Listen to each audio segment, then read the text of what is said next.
Here we go. All right, so we're looking at the next piece of our notes. Inequalities, order matters. Is that a 7?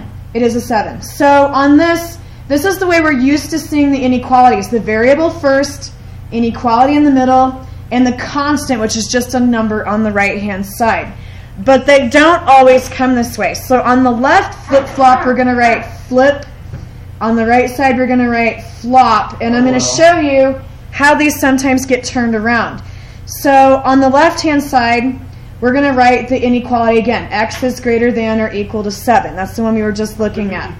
And we're going to make a really quick little graph down here. I'm going to put 0 and 7 on it. I'm not going to bother to fill everything in just so that we can see.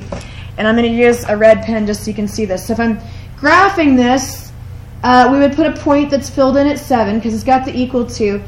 Where are the numbers that are greater than 7? This way. Okay, so 8, 9, 10, it's going to go off this direction, right? So that's filled in and it goes off to the right.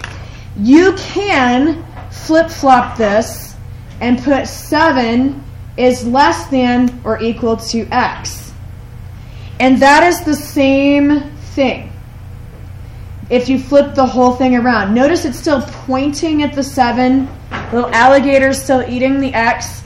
And if I had this, I would have to know that the graph is exactly the same.